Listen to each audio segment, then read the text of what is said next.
সবাইকে আশা করি তোমরা সবাই ভালো আছো। তোমাদের জন্য অত্যন্ত খুশির খবর, এবারে গ্রাম স্বরাজ সহায়ক যোজনা সোসাইটির তরফ থেকে ইতিমধ্যে প্রকাশ্যে এসছে নতুন নিয়োগের বিজ্ঞপ্তি। যে সমস্ত চাকরি প্রার্থীরা ইতিমধ্যে খোঁজ করছো ভালো চাকরির জন্য, তাদের তোমাদের জন্যই বিশেষ নোটিশটা প্রকাশ্যে এসছে।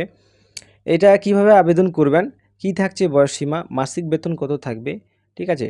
এই ভিডিওটি শেষ অবধি দেখুন, আমরা A to Z ইনফরমেশান আলোচনা করব। ওকে, তাহলে দেখে নেব যে কোথায় নিয়োগ করা হচ্ছে। বিজ্ঞপ্তি এখানে নোটিশটা দেওয়া রয়েছে যে বিজ্ঞপ্তি অনুযায়ী দেখা গিয়েছে বিহার গ্রাম স্বরাজ যোজনা সোসাইটির অধীনে নিয়োগ করা হচ্ছে একাধিক প্রার্থী। কোন পদে নিয়োগ করা হচ্ছে? পদটা হচ্ছে অ্যাকাউন্টেন্ট কাম আইটি অ্যাসিস্ট্যান্ট পদে নিয়োগ করা হচ্ছে। আমরা দেখে নেব এরপরে শূন্যপদ কত আছে, মোট শূন্যপদের সংখ্যা কত রয়েছে। মোট শূন্যপদের সংখ্যা রয়েছে 6570 জন। এরপরে দেখে নেব যে বয়স সীমা বা বেতন কত থাকছে। বয়স সীমা এখানে দেওয়া রয়েছে, ওনারা বলেই দিয়েছেন সামনে আসা বিজ্ঞপ্তি অনুযায়ী কোনো পর্যন্ত কোনো রকম বয়স সীমার উল্লেখ পাওয়া যায়নি। এই সম্বন্ধে পুরোপুরি জানতে অবশ্যই অফিসিয়াল ওনারা বলেছেন যে অফিসিয়াল ওয়েবসাইটে লক্ষ্য করতে। এরপরে আমরা বেতনের সম্পর্কে কিছু আলোচনা করি। এখানে বেতনের ওনারা বলেছেন যে এখানে চাকরি প্রার্থীর বেতন সমস্ত কিছুই যাচাই করণের পর নিযুক্ত প্রার্থীর প্রতি মাসে পারিশ্রমিক কাজের ভিত্তির উপর, যে মাসে যে কাজ করেন তার পারিশ্রমিকের ভিত্তির উপর তার বেতনটা হবে। এরপর এডুকেশন কোয়ালিফিকেশান কত লাগছে আমরা দেখে নেব।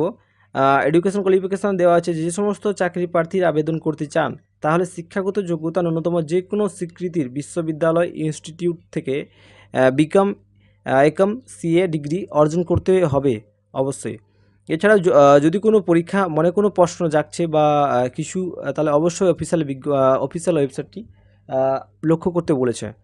এরপর আমরা দেখে নেব যে কিভাবে সম্পন্ন হবে নিয়োগের প্রক্রিয়া, কীভাবে আপনি সম্পন্ন করবেন নিয়োগের প্রক্রিয়া। যে সমস্ত প্রার্থীরা এখানে আবেদন করতে চান তাদের শুধুমাত্র কম্পিউটার ভিত্তিক জ্ঞান থাকতেই হবে। তাই কম্পিউটার ভিত্তিক যে কোনো পরীক্ষার মধ্য দিয়ে সঠিক এবং যোগ্য প্রার্থীর এখানে নির্বাচন করে নেওয়া হবে। তাহলে আমরা দেখে নেব কীভাবে আবেদন করবেন, কীভাবে করবেন আবেদন।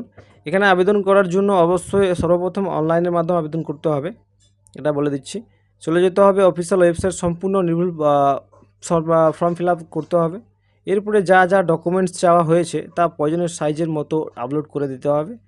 সর্বশেষে জমা দিতে হবে আবেদনের ফিস জমা হলেই আপনাদের ফর্ম সাবমিট হবে। ছিল আমাদের ভিডিও আজকের। এই ভিডিওর মধ্যে আমরা A to Z ইনফরমেশান বিস্তারভাবে আলোচনা করলাম। ঠিক আছে, তোমরা ভালো থাকো, এই বলে আমরা ভিডিওটা এখানে শেষ করলাম।